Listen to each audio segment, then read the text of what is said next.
Before we start, I would like to ask your help to do two things. First, tell a friend or two who you think might like the show. And second, please rate and review the show on Apple Podcasts and Spotify. The more reviews the show gets, the more likely it will even appear in search results. Thank you, and now on to the show.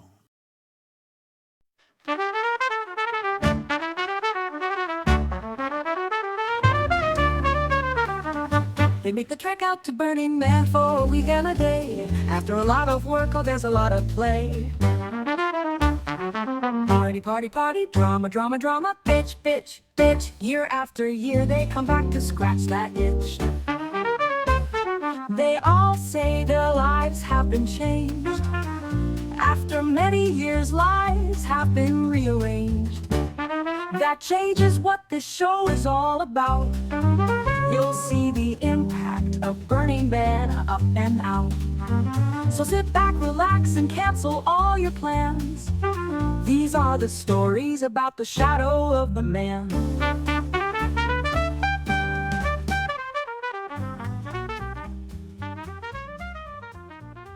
Hello, and welcome to the Shadow of the Man Show. I'm your host, Andy. Which Andy? That Andy. Today, our guest is Paradox Pollack. Is that how you pronounce it? Pollock. Paradox Pollock. Paradox Pollock. All right. Well, let's start at almost the beginning. So how did you get involved with Burning Man? Like, what was your first year? Like, what brought you to that? Well, the first time that I experienced Burning Man was in 1991. Oh, wow. We were on the playa as part of Desert Site Works. Desert Site Works was created by William Binzen. And William Binzen was a crazy artist that basically wanted to, was tuned into the fact that the man was existing. And decided to do an art installation to develop his photographs. And he reached out by magazines and all kinds of things to get people to come and participate. And essentially, a director of mine that I was working with, Lane, saw his ad and came on, and I was one of 3 directors that created a 24-hour immersive, it was a 48-hour immersive life cycle story. We went from conception to death over 48 hours. 48 and continuous hours? Continuous hours. Pepe Ozan was one of the people that participated. There were probably about 60 people that came out. So and what was this called? You said this 48 hour? It had no title. It was just part of Desert Site Works. Oh. And basically, we created a witness chair because we realized that, 48 hours, some people would have to sleep. And so Pepe made a chair that was like, if there was only one person awake through the whole thing, that would be still the performance was going on. So we had the witness chair. And that person, there were several times across the 48 hours where someone had to sit in the chair just alone and stay and wait until other people woke up. But essentially, it was the concept was from conception to death. And so, like, conception was we made this massive bonfire. And we had everyone run and count to 300. And basically, they ran as far away from the fire as they could. And then the fire was the egg. And we were the sperm. And we were running to basically, conceive. And it was, we spent probably 2 months in development of what the rituals would be and what we were going to, what each stage was going to be. And they were like 4-hour immersive events. And we did this at Trago Hot Ditch, which was, and the Bordello hot springs, which were Oh very close yeah. to where the man used to be. And so, yeah, essentially every 4 hours, we would, for 4 hours straight, we would do one type of performance. And so, the conception, and then we did, every stage of development. And the ones that really stand Wow. out was birth was through Trago Hot Ditch, and every person was born through the you know fallopian tubes of this heat, this hot spring little ditch that was there, and Huh. So they there were go in so like just naked or clothed and they come out covered in mud? Like they would actually there would be one person that would kind of carry them through. So each ah. person was given a guide, and then eventually there was just two people left, and they each gave each other a ride down the Trago hot ditch, and it Ah. was very slow. Again, everything was because it was so many hours. Everything was very slow and deep and immersive, and so there was birth, and then we had a thing where two parents cared for one person as the in the infant stage, Uh-huh. and then we had, you know, there was a period of time during the ritual cycle where the men the men separated from the women, Mm-hmm. and the men went uh, to basically a junkyard and hammered on metal and played bull in the ring and shot guns, while the women went to Bordello hot springs and put like mud on each other and cared for each other. And one of the highest moments really was when the men and the women came back together, and the Uh-huh. men were like covered in dirt and hot and sweaty, and the women had all been like in this idyllic kind of beautiful space. And the tension when the men and the women came back together was insane, Wow. insane.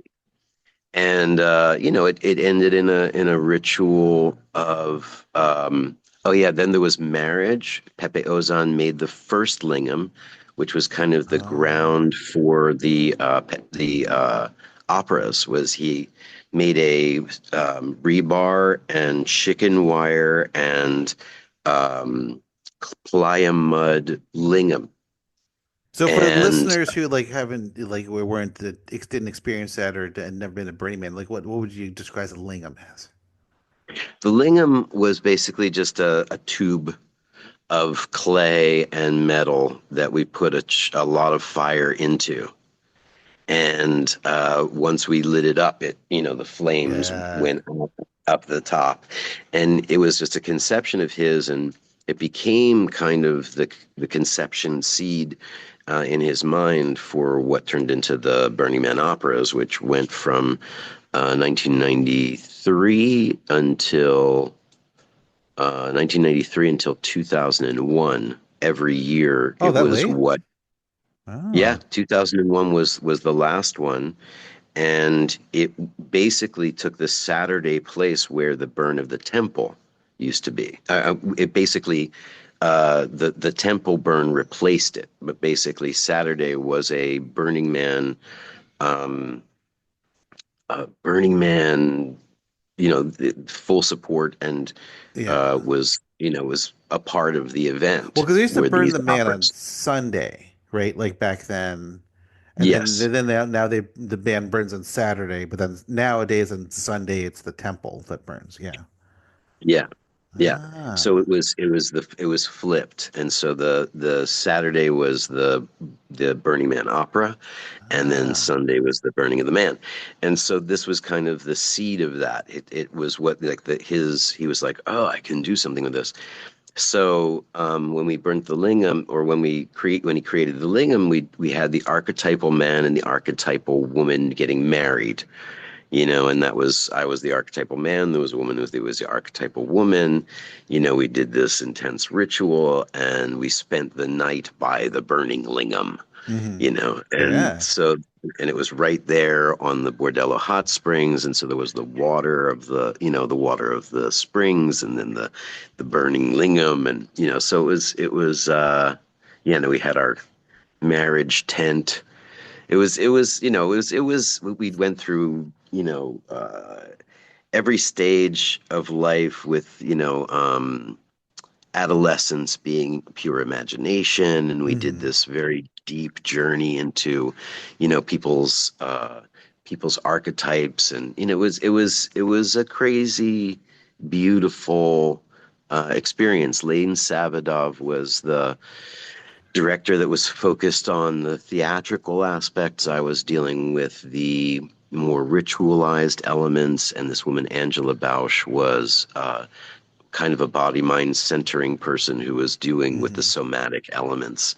Wow. And yeah, and the final ritual of death was, there were people screaming like it's too real, like every, we were just piling people on each other. Like we basically made a pile of the dead, and Uh-huh. everyone who had gone through the entire journey was just lying there, like in a pile on each other. Huh. And it was very ritualized, very immersive, very powerful. And that was my first experience on the playa. We I was did gonna not say go to like Burning Man. like since like the birth started with fire, I was like, wow, what are you gonna do for death? Like There was a text. I can't remember what it was, whether it was Bertolt Brecht or whether it was Antonin Artaud, but there was a text that was read through the entire thing that was all about death and transformation, and ah. um, very, it was a text that was written during the worst parts of World War II, and so there was something like very visceral and intense about it. And as it was being read, people were being piled in, one by one onto like almost into like a mass grave. Wow. Wow. Okay, another question I have because like in 1991, this 48-hour performance. I mean, I don't think there's quite that many people back there that like I mean, so there's not was it There like was no, we didn't even go to Burning Man. Like yeah, we but I mean didn't go to was Burning in Man. We were terms of just like a performance, like was there like an audience or is like the audience like the participants? Like The so audience was the participants. It was it yeah. was it was an exploration of the paradox of performance ritual, Oh. and if I'm actually correct, I think it was 92 because I had just arrived. I had just arrived in San Francisco, so it was 92. Oh, okay. So 91 you went, you're part of Desert Site Works. So Desert Site Works was because who went to Black Rock Desert first? Because I know that's like the Cacophony Society had their zone trip number 4 thing, and I heard stories of people playing like a giant croquet with cars and stuff like that.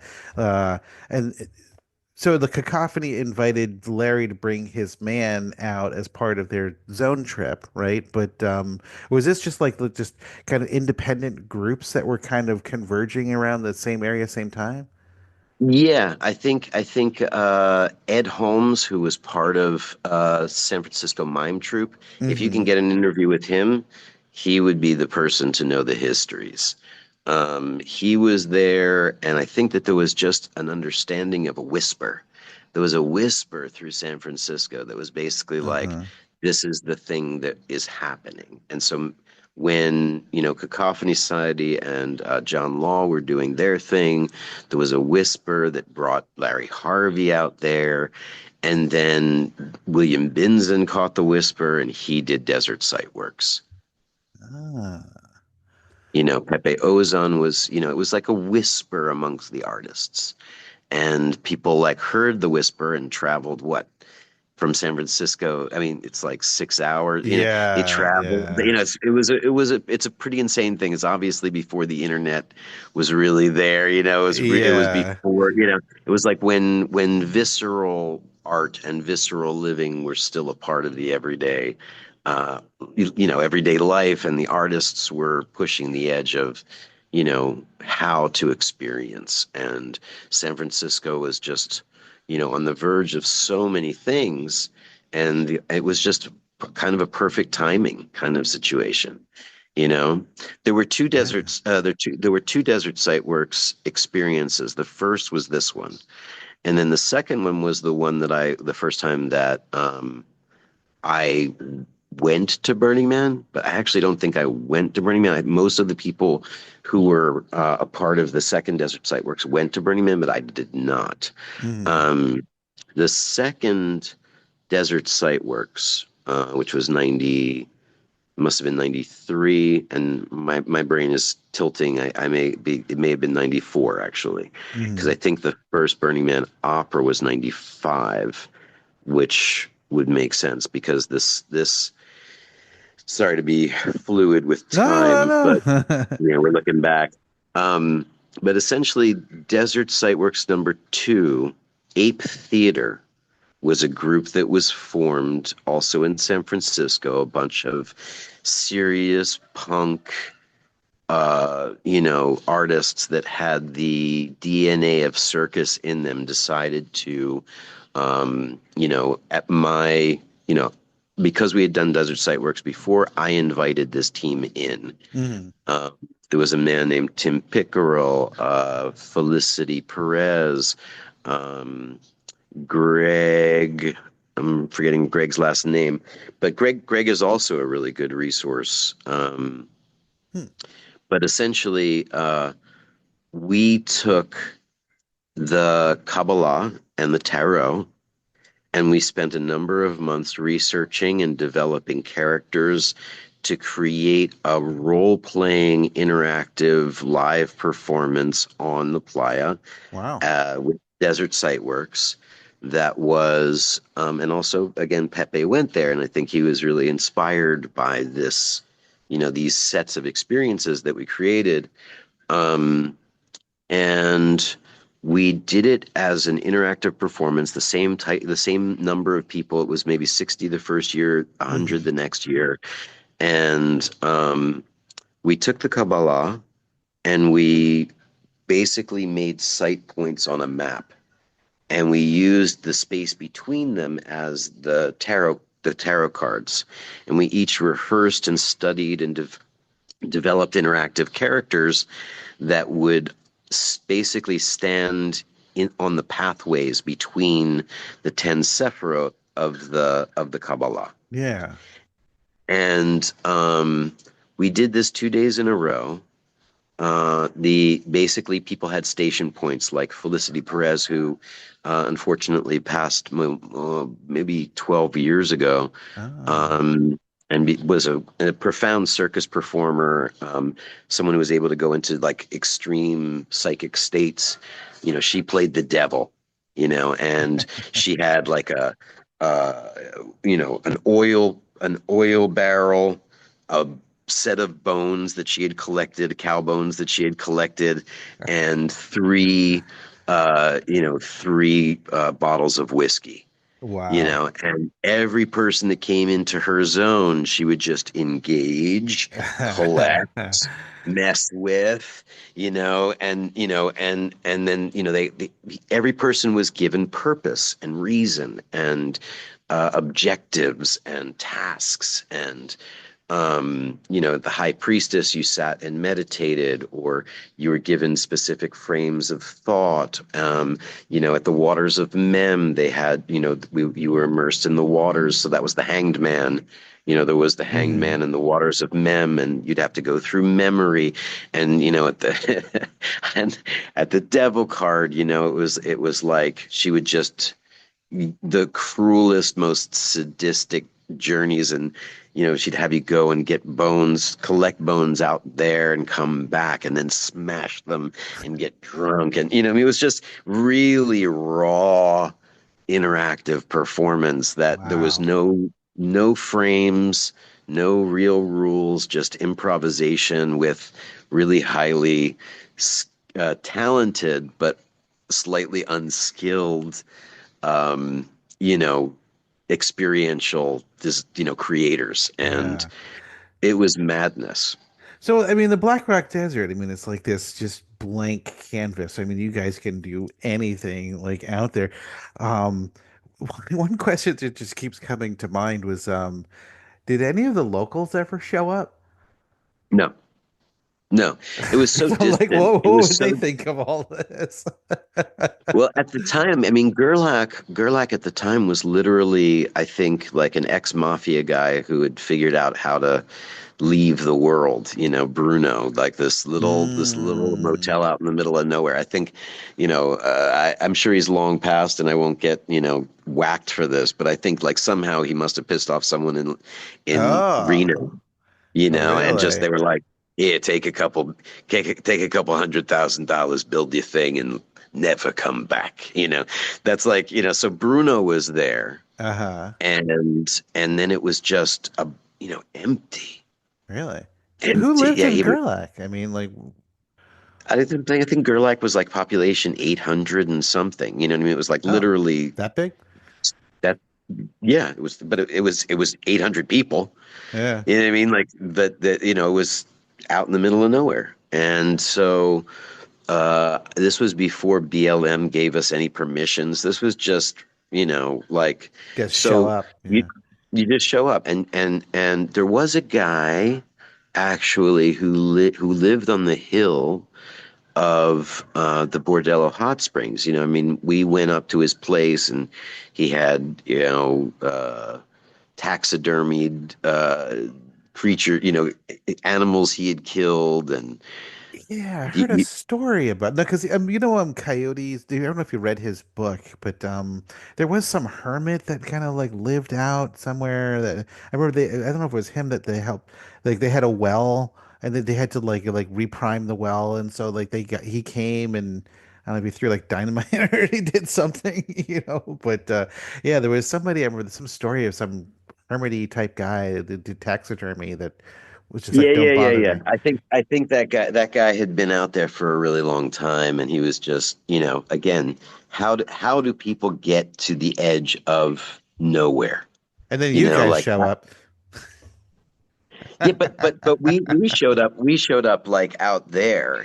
We showed up like it was hardly, once you, I mean, you've been to Burning Man Oh many yeah. times.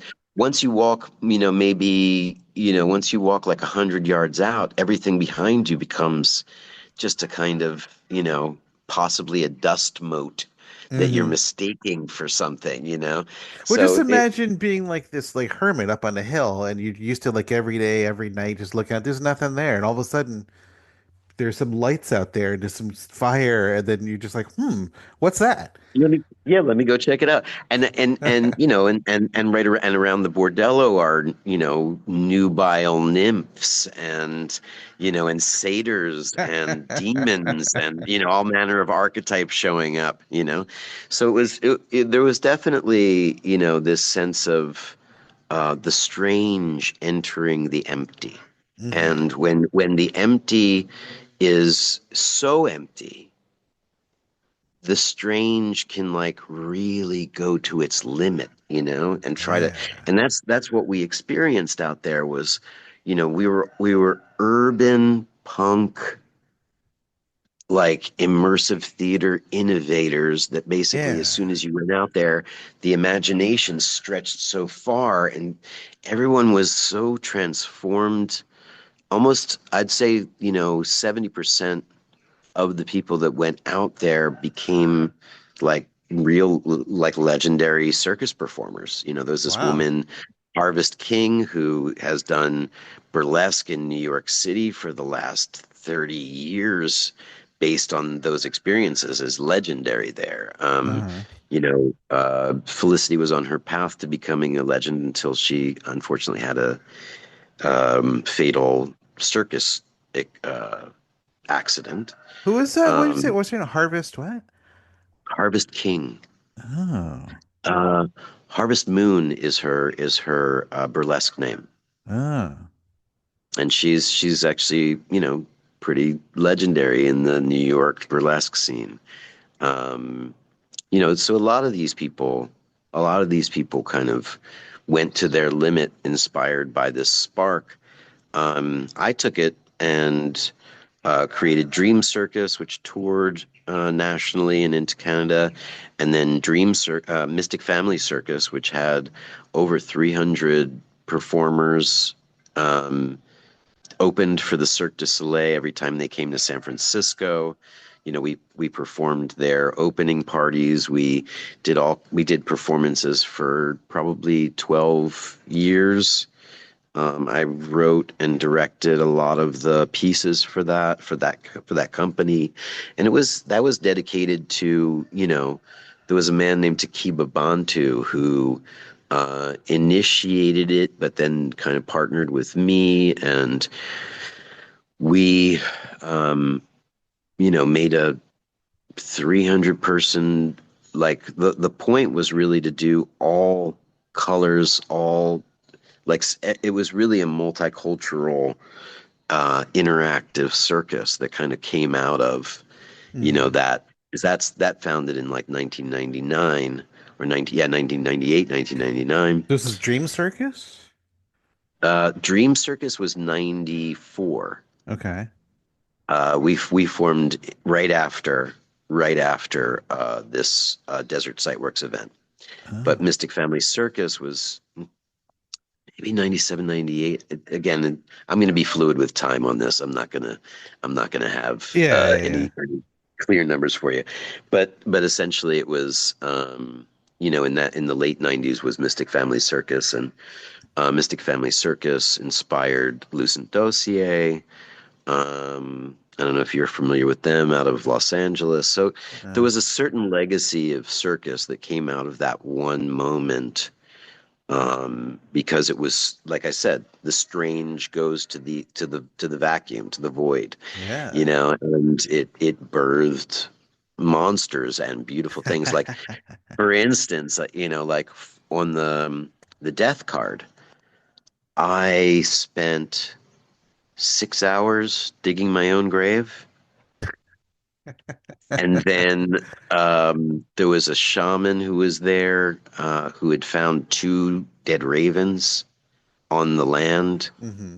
and they put those ravens on my chest and then piled dirt on top of me, but gave me enough air to breathe. And then the entire troop went to Burning Man and left me with two people to oversee me. And I stayed there until they got back from Burning Man. Again, there were no rules. Wow. 12 hours later.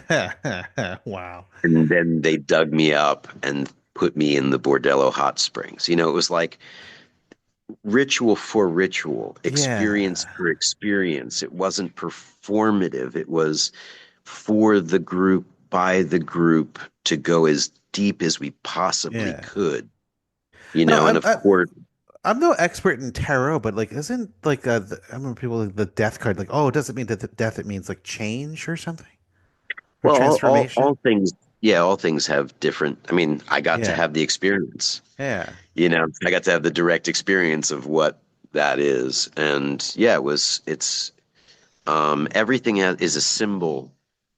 Tower is about transformation and rebirth, even though it's a tower falling. Death is about transformation. Yeah. The hanged man is about remembrance. But Huh. there are so many layers to what that mythology is, as the Hmm. 10 Sephiroth are the planets, plus plus the ineffable at one, two, and three. God being, the ultimate unifying of all things, the male and female forces, Uh-huh. and then the planets. And Yeah. so, there's a pathway between each of the planets, between each of the two planets, and that pathway, the 22, you know, archetypes of the tarot, are the journeys between them. And so there's so many different Hmm. ways to interpret it. Yeah. We had our, youthful punk rock, way of interpreting them and playing with them, and then Yeah. getting people to walk onto the field of our interaction and just go, like, have each one of the performers take someone on a journey, Hmm. you know? And so that for me was kind of a really foundational thing, because I grew up um, I grew up performing theater, and it was commedia, and it was, being able to be fluid in multiple types of characters, commedia dell'arte, which was, Oh, okay. in the Italian, basically it was like Greece with the gods and the Greek dramas, and then it was, in Italy, from Greece to Rome, and then Rome was debaucherous, and they would do all kinds of crazy rituals, and Uh-huh. then that theater basically went, Greek theater to Rome's spectacles into Italian commedia, and Hmm. that's where all of the archetypes from the gods slowly distilled into these kind of comedic characters. So I was playing with Ah. that. And I was, doing research on Grotowski, Jerzy Grotowski, and his crazy experiments with the what is ISTA, International School for Theater Anthropology, where they brought performers from every culture to basically distill what is the essence of theater and Hmm. performance. So they had people from Bali, Italy, France, all masters, and I was like, this was what was inspiring me as a kid. And so all of a sudden I had this sandbox, to Yeah. play with these, really young punk kids who wanted to fucking, figure out the unknowable stuff, Yeah, and yeah, so my first interaction with at Burning Man was being in a grave while everyone went there. yeah. Oh, that's Uh, hilarious. No, it's funny, but it's like people always I always hear people talk about Brady Man, and it's like, it's a bunch of hippies, or it's like a rainbow gathering, but it's like, no, no, no, it's more punk than hippie, definitely oh, for for sure. sure, Like, for yeah, sure. It's hippie with guns and and Mad Max. It's it was such a fusion at that time because again, the next night we went to Burning Man, and I did go that year because I remember there's a few photographs of this. Um, Pepe did create a lingam. hmm, He had been inspired the previous year, and so he made a lingam the next year on at Burning Man, and uh, it was maybe 30 feet high, okay. and the what was to I'm wrong. I'm wrong. We did not go to Burning Man that year. I did not go. The following year was the first lingam of his, and that was 90. Time is fluid. But basically Dream Circus, the company that I founded after this experience, this desert Uh-huh. site work experience, we went the following year, and that was the first lingam at Burning Man. And I remember we just did a continuous performance around it. Hmm. There's some videos, some photos of that still are preserved, but it was really improvisational and really um, based in, I can't remember at this point, but basically based in Dante's Inferno. And I know I'm riffing and I'm just going off, No, no. um, So, but the foundation of all of this, all of these experiences uh, became Pepe's opera. And yeah. Pepe's opera, I believe the first year that it was official was 95. We did something on the playa at Burning Man in 94. And um, 95 was Empress Zoe, I believe. The Yeah. Empress. I'm trying to remember because like 96 was my first year, and I remember like passing by the opera during the day and then coming back later and it was all burned, and I was like, I kind of had missed it. That's a whole other long story. But was that Empress Zoe? I don't know. Everything's all kind of blend together after a while. Yeah, I mean, again, I really wish that I had done a little bit of chronological. Let me break Uh, this down and do the memory. But I think the main thread that I'm carrying, and I'll cut it and let you ask a question or Sure. ruminate, was basically that Desert Site Works, those 2 years Hmm. of Desert Site Works inspired Pepe to create the operas. And he saw the potential of deep immersive performance.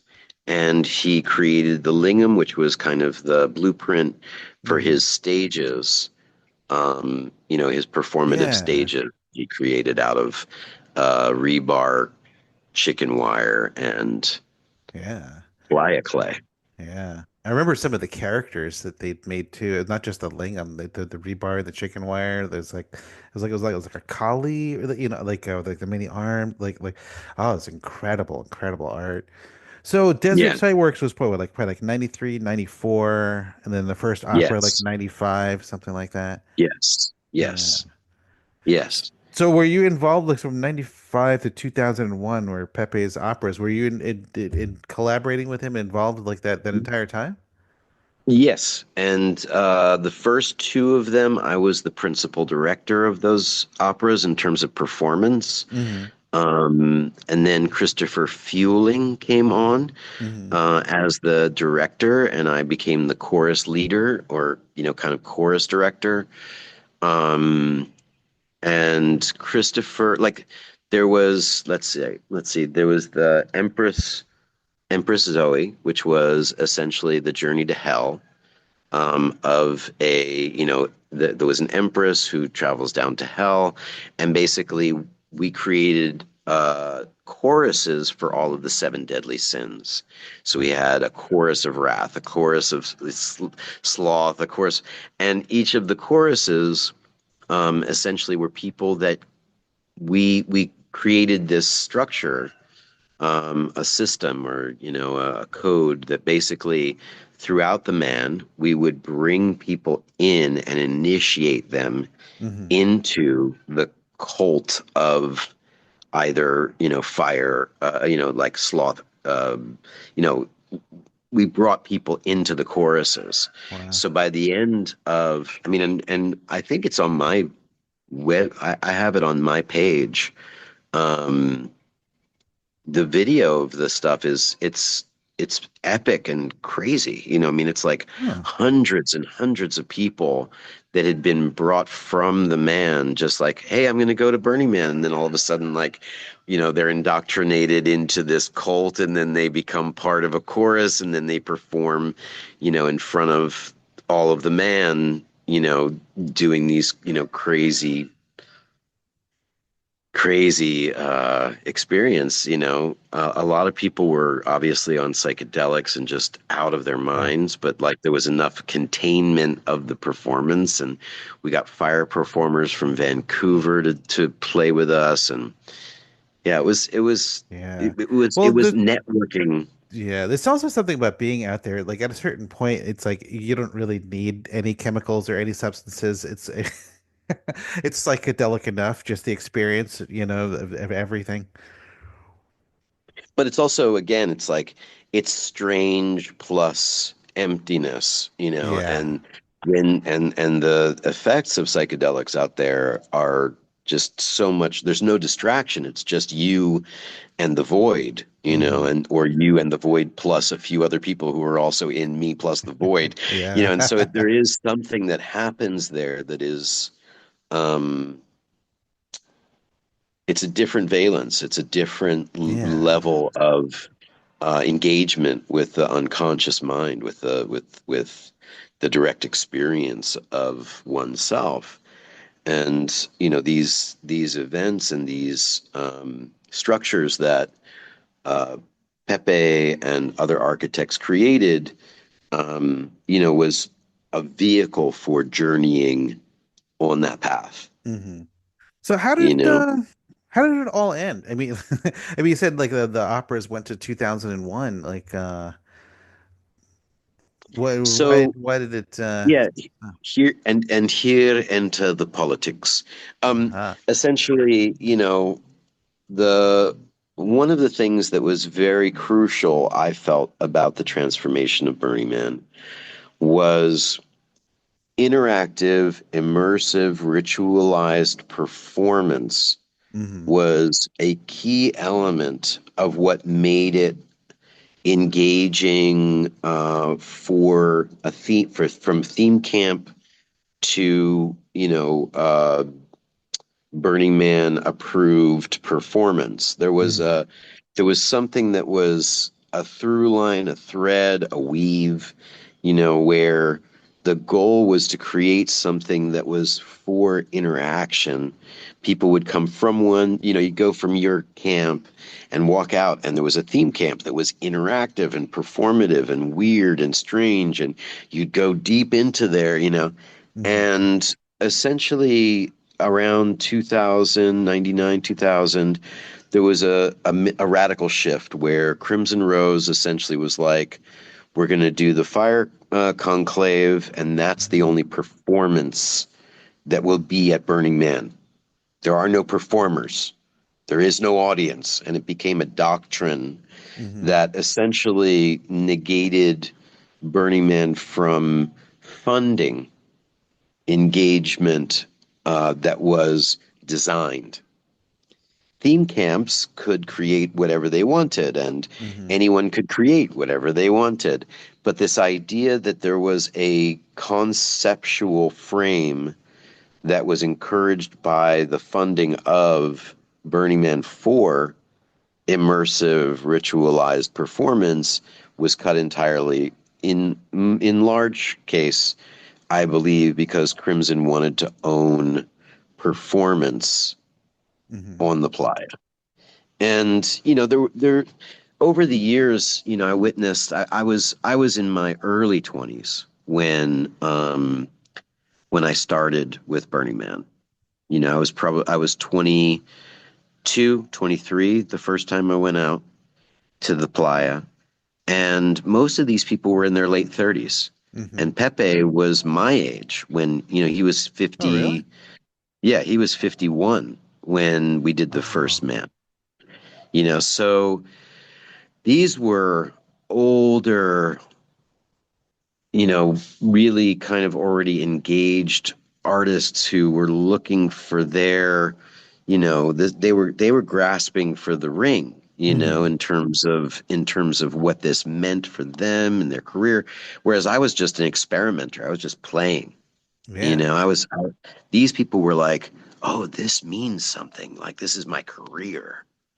And I think that middle ground for artists to realize that they could have a career Hmm. became very highly political. And when I say that, when I look at someone like John Law, who, he's not an artist, he's not a professional, he would never want to be framed in that way, but he was like, I have my purpose. Hmm. In Indonesian we say tujuan, and it means purpose, and it means, kind of like all of it, it means both ancestral and where you're going. And it's like he had his cacophony society, his purpose was to kind of break systems down and not let anything calcify or codify, and so when it Ah. started to, that's when there was major breaches and these kind of moments where people were like, oh, this isn't just a career or profession, this is an industry, like a Yeah. business, Well, it and probably that and started those in moments. '96, right? When it kind of transformed from more of the, looser, gooser, kind of freer, kind of like anarchic kind of thing to be like, oh no, we need to incorporate, and it's like we need to have like the get the permits and the rules. I mean, I'm sure they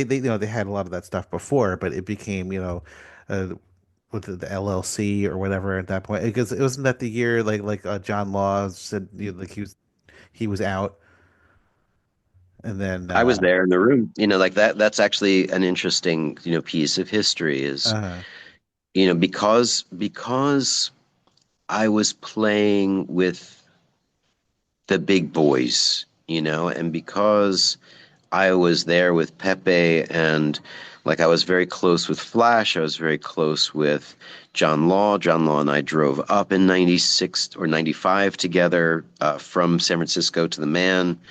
Um, and he left me at the plot, he left me at the spot where we were going to be working with like just water going, someone's going to come and collect you, kid, like, Don't worry. but you don't worry, you'll be fine. But it's like that that breach was really, I don't know how I got to be in that room, but it was, one of the things that I got to witness was actually when it happened that John confronted them and that there was a massive fight. And um, I think I was just traveling with John, and um, it was just a really, it was, for me, it was almost like a psychic trauma point, because I could see how adults, I'd always questioned older people. Obviously, my parents were divorced and trauma occurred in my life. And I was like, wait, adults aren't what I think they are. They're not the people in charge, really. Yeah. But then to see the people who were kind of creating the architecture of what I was inhabiting and creating within, to have this massive breach right in front of me, it was like, Huh. oh, huh, no one's really trustworthy. And it was bizarre. Um, like the details of it again is like marked by memory and my own retelling of the story numerous times, but this idea that they just um, chose one person to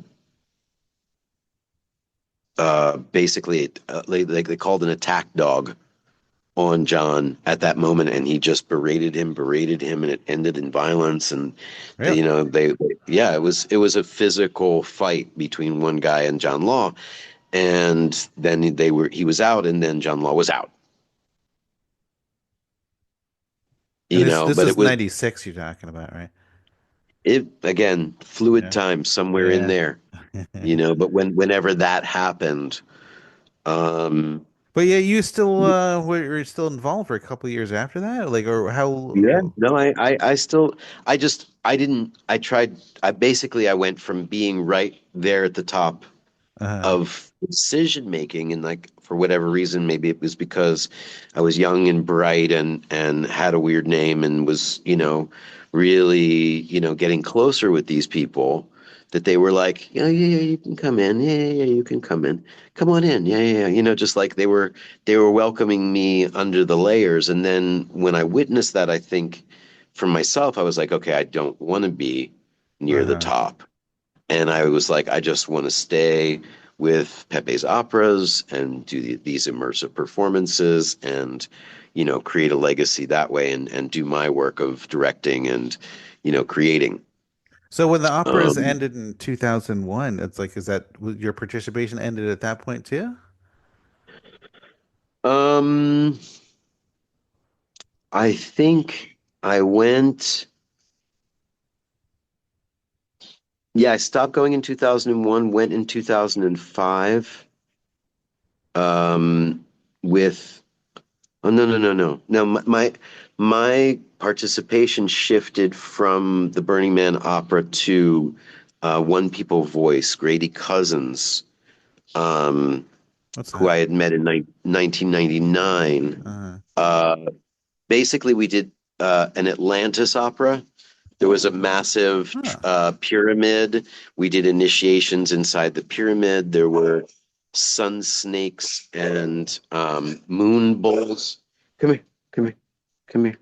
Sun snakes and moon bulls, was the archetype of choice for that particular thing. And we did initiation rites in the pyramid. And there was a full orchestra that was doing music for these initiations. And Eric Oberthaler, Christopher Fueling, and Grady Cousins had all gone to the school that Disney created in Los Angeles for performance. Oh, yeah. Um, and so they had studied gamelan, and there was some gamelan elements there, but Grady did a version of the Ketchak. And when I was in Bali in '91, I had studied the Ketchak. Sorry, I'm gonna let the dogs bark. Okay. Um, I had done um,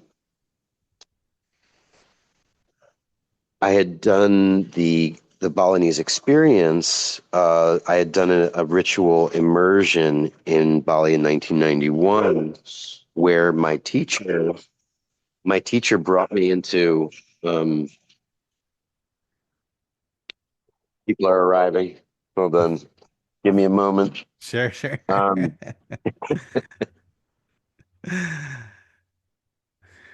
so yeah, and this is kind of an interesting transition. So essentially, 1999, Grady Cousins, Oberthaler, and Fuller had all gone to school together at this Disney performance school. Okay.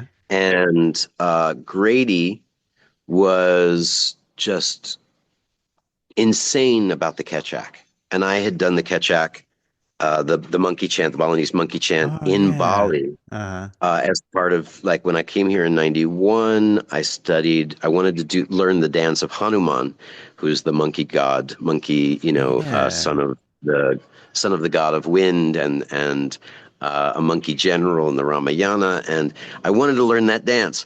And so I went to this teacher, and he was like, "You can't. You have to learn the first dance that the children learn. It's called the Baris. It's like a warrior dance, and it's Hmm. very very intense and physically rigorous. And as every day I did it, and he was like, you can't do this. You're a frog. He would insult me and challenge me, and it was great.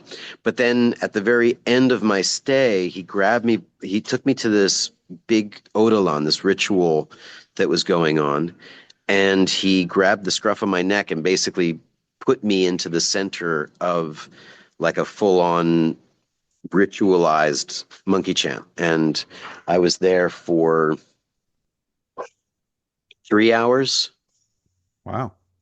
and just right at the center of this thing that was going on. And so when I heard it on the playa in 1999, Grady was doing it. Uh-huh. I was like, I know this. And so so I went right to the center of it, and me and him had this very intense communion. And then he created a group called One People Voice, which was essentially elements of the gamelan and researching the Ketchak and researching the Balinese monkey chant. And um, I did that at Burning Man from 2001 until 2005. Okay. So every year, One People Voice, which eventually became Gamelan X, would participate in the marching band battles that would happen at center camp. Huh. So there was March 4th from uh, Portland, and there was Gamelan X, and there were a bunch of other groups that I can't remember. I apologize to them Ah, for not recalling their history. But basically there were marching band competitions in center camp from 2000. I think it was 2000. This was something that what's the bunny guy's name with the long Stephen beard? Raspa. Yeah, Raspa. Yeah. Raspa was central to like this whole thing. And so we had a Ah. full gamelan. We had, and we were performing, as part of the marching band competitions. Wow. So that was, yeah. So the trajectory was um, Burning Man operas till 2000 or 2001. I One. have to verify. Yeah. And then, because let's see, One People Empress, though. Voice. Yeah, then One People Voice, and then Gamelan X. um, Gamelan X, and I stopped going to Burning Man in 2005, I believe, Oh, and didn't go okay. back until 2015. Ah. Would you think about going back again in some like future year? Um, Honestly, I'd more enjoy hosting a regional in Bali than Oh. I would trying to go to Burning Man again. I was really Well, going from Bali must be incredibly expensive. I mean, going from Hawaii is crazy enough as it is, but yeah. yeah, I mean it's less about the money and it's more about like I'm in a culture that's doing immersive ritual and performance Yeah. all the time, and I'm not as interested in um I don't know. I think I've witnessed the quality of it change. Even when I went in 2015, I was like, okay, I don't really need to come back. Yeah. Yeah. And it was interesting because I was driven around by Tony and Jason Norelli, and these were the cats that like in my off time when I wasn't doing ritual performance, as Hmm. my Burning Man profession. Um, these were the guys that I was traveling with: Marlo Bassett, Jason Norelli and Tony. We were playa driving and having our fun. And they drove me around in 2015. They were like, "Look, it's pretty much the same." They're like, "Look, it's all about neighbors. It's all about the neighborhood. It's all about people Uh, drinking beers together at in their lawn chairs. It's they were really. I was like, this is different. Fuck this, fuck that. Because there were already the walled cities, mm, of the tech bros. encampments. Yeah. Yeah, that you couldn't get in. Compounds. Like, yeah. Oh, yeah. Well, okay. Well, before we get to my final question of the Ask me. impact, uh, just briefly, it's like, what was your life like before Burning Man? Because you said you first went in like your early 20s. It's like, where'd you grow up? Like, what was your life like before all that? Yeah, let's see. I ran away from home when I was 14, grew up in Philadelphia. Um, I grew up in Philadelphia to a middle class household, son of a psychologist and a housewife. Had an older brother.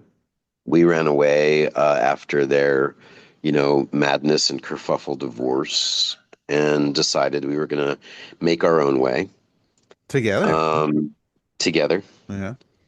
And I almost died in a fire when I was 14, living in a abandoned house with a bunch of junkies. That was our default, Wow.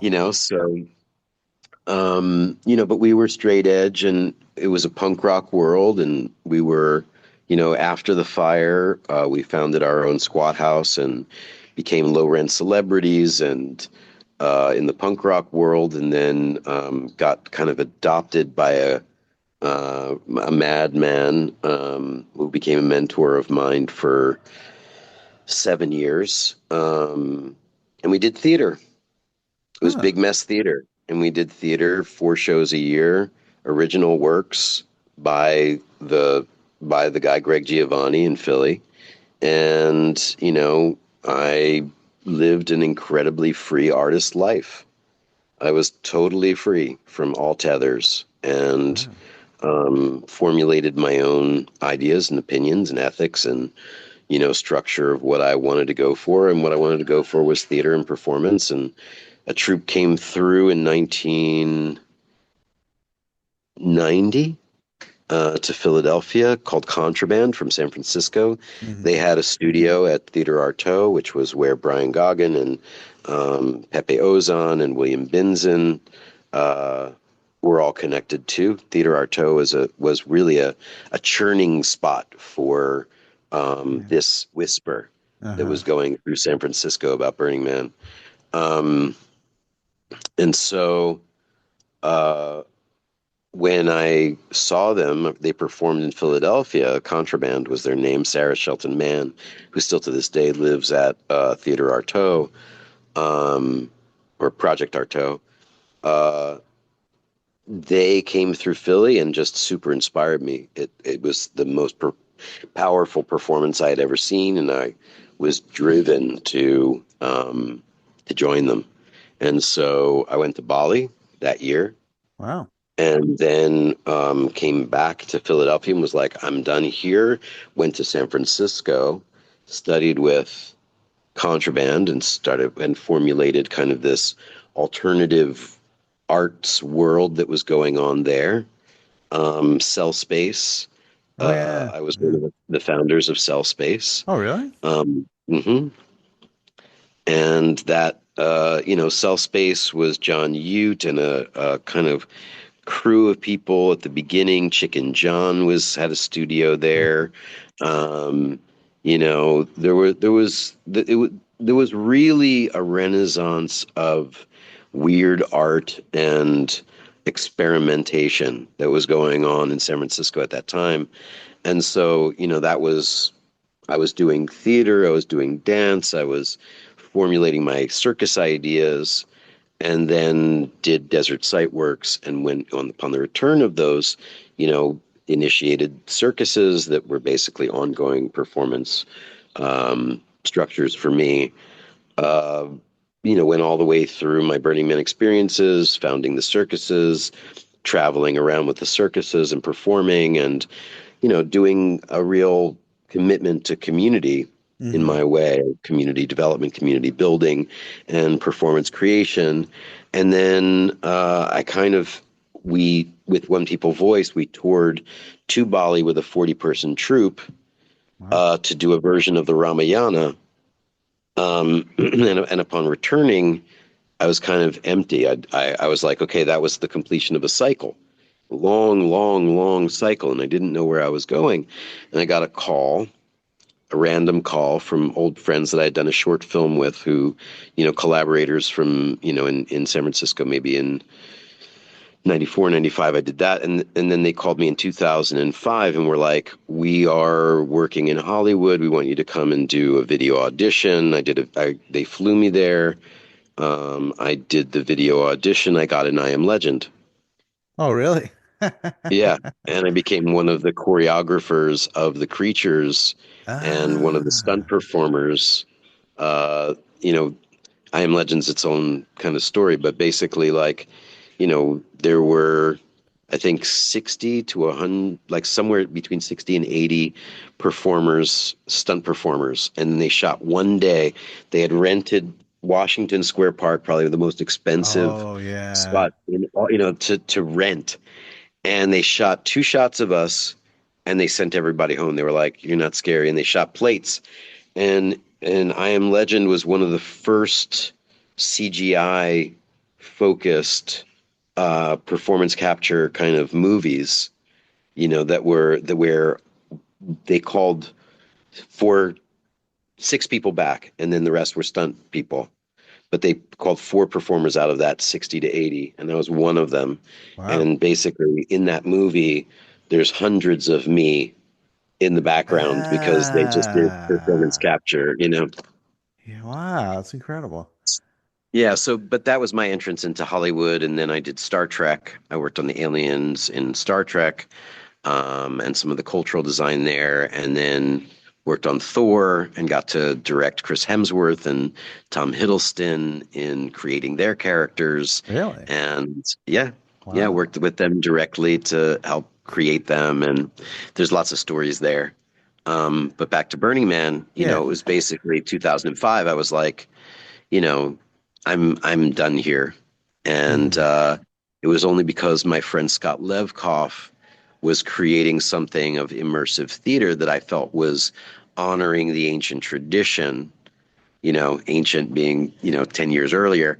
But, Definitely or, ancient now. Yeah, yeah, you yeah. know, Scott Levkoff created a thing called Midwayville, or I can't remember the name of the actual project, but he got funding from Burning Man to do an immersive theater thing, and he brought me in. And that was kind of like, that was the reason why I came back. I was like, I don't feel it anymore. I'm not seeing what Burning Man is anymore. After 2005, and when I was there 2015, to get back to the other thing we were talking about, I just saw all of the walled theme camps, and I was like, Hmm. not my not my thing anymore. Yeah. Well, then Yeah, that's interesting because it kind of gets us me to the final question of the impact or the influence of Burning Man on your life. Oh, Because yeah, no, like I I s- mean you said you already kind of started going into that, but yeah, yeah, I mean, like literally, uh, strange plus the void. I was already strange. I was already on my path to, wanting to explore the edges of performance and ritual and magic and, link them all. That was kind of what I had composed in myself from running away, you know, being, my heart stopping in a fire, and then being, I almost died in a fire, and that was kind of my rebirth. And that's when I took on Paradox. wow, I was 14, a free person in a crazy prison world, and it's only proved itself more and more that we're in a prison world. And so I wanted to create a path to freedom and liberation, but I wanted to do it through ritual and performance and magic as I understood it, and so my community were all magicians, performers, and ritualists that wanted to do the same, and I found that vibration and that frequency. But to answer the question, when I was out on the playa and doing this conception to death ritual, 48-hour immersive yeah, conception to death ritual, something dropped in for me that was actually I found it. What I'd been searching for my whole life. Okay, I found it. Now I have to keep it, and the the problem to solve, the math problem is how do I do that? And so strange plus the void, my mind reached the horizon on my possibilities. And I spent the next, let's see, 92 to 2005, 13 years exploring it as deeply as I could until the medium shifted. It was immersive theater and circus was ultimately the medium that I worked in for 13 years. And and then, you know, once I was doing film, I still continued to do the monkey chan. I would go to festivals and the rest of the troupe had already broken apart, and I would just go and be the one man Ketchak guy, where I would enter. There would be like, from 20 to 400 people, to Beloved, the entirety of the festival. So like 1,000 people, wow, where, it was just me at the center and I would get everyone to do the Balinese Ketchak, do the Balinese monkey chant. And it was like, that was my side gig. Film was my work, but film, it's like, I work on something for 3 months. I work on something for, 6 months, 9 months. The longest thing I ever worked on was a year and a half, which was 2019, hmm, not recent anymore. Um, I did Apple TV's C, where I got to apply. oh, Basically, it's a future, just future world where everyone has already gone blind. yeah, Jason Momoa is well, the principal actor there, yeah, and I got to work with those people and have a team of choreographers underneath me, to basically make the blind world and the cultures of a blind world. And I helped every one of those actors to find their alternative senses and develop their characters and develop their movement. And so that TV show has my DNA all in it. So if you wanted to go like, well, how did huh. how did Burning Man influence me? It's like watch season one of C, Oh, I have to especially check episode that out. 1, 2, and 3, where I got to like really be the man creating the world. And Wow. it's there. It's there. But yeah, I mean, what did it do? It gave me the equation of the horizon, strange plus the void all the way to the horizon and back, and saying like, okay, what can I do with my life and my destiny? And now my life is dedicated to keep maintaining the 1,000-year-old process of the yajna here in Bali. The yajna is, the everyday rituals that, when you see them going out to, like they go out to the beach to do the melaspas, which is just this massive ritual. All of Bali goes to the beach for like 4 hours. It's Burning Man for 4 hours. Really? Huh. You know what I mean? It's like, yeah, and they bring all of their most sacred items, and they go to the ocean and they play the gamelan, and they, I mean, like literally the entire beach is full of people for about 4 hours.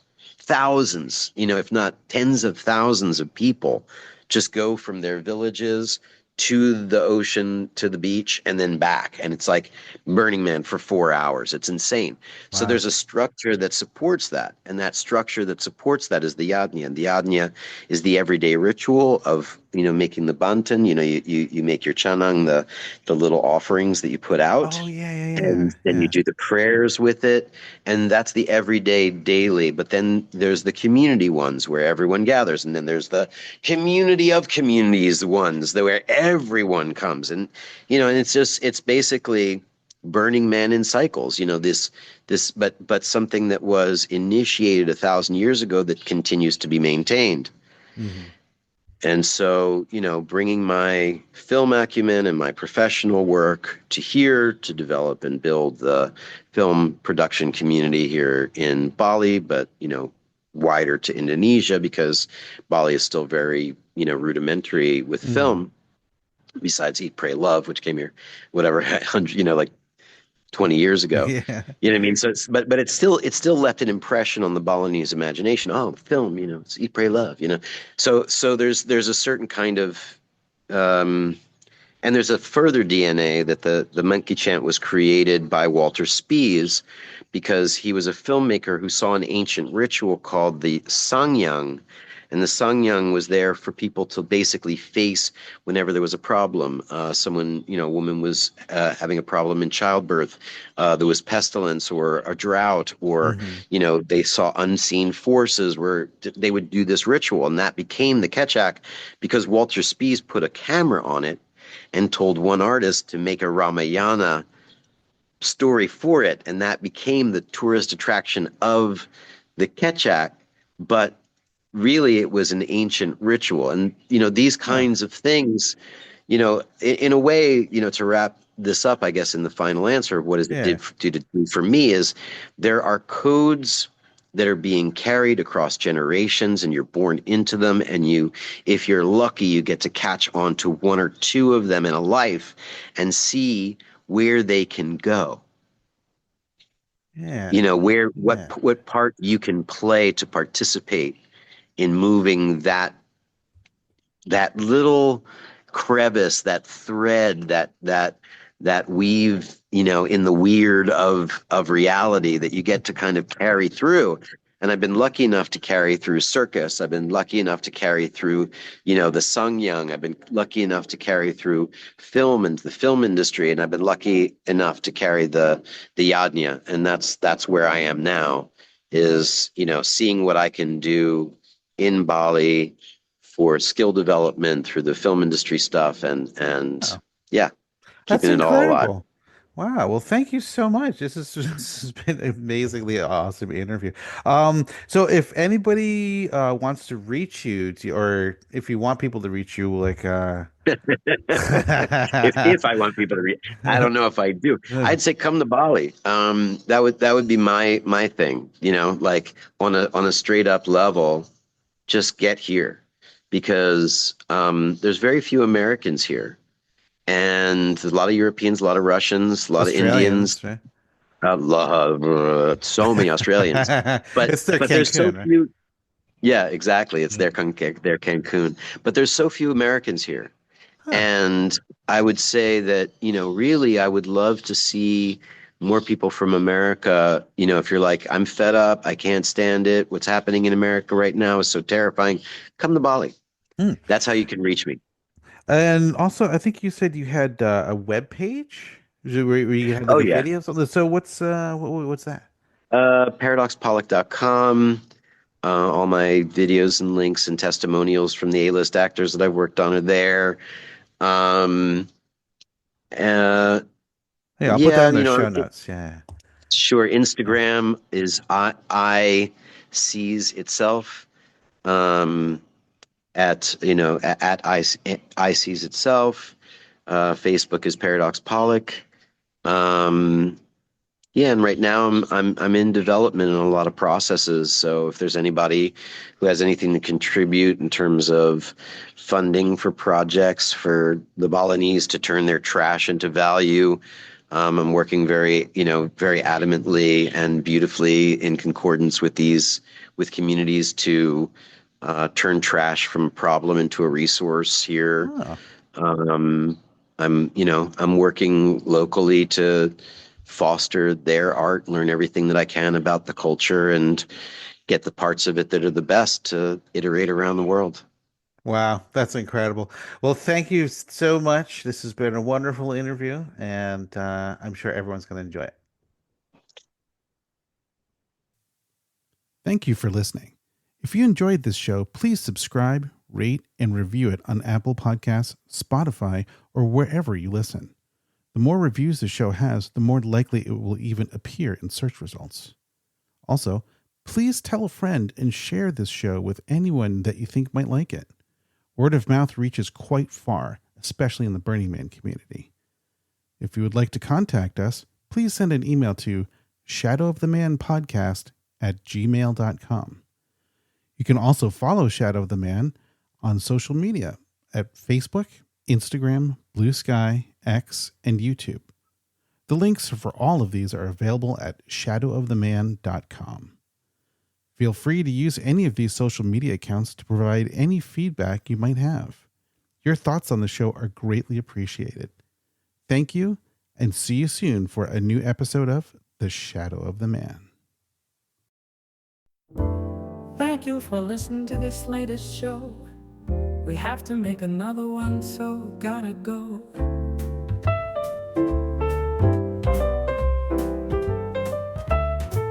Don't worry, for next month we already have one in the can. Very soon you'll be listening to a new Shadow of the Man.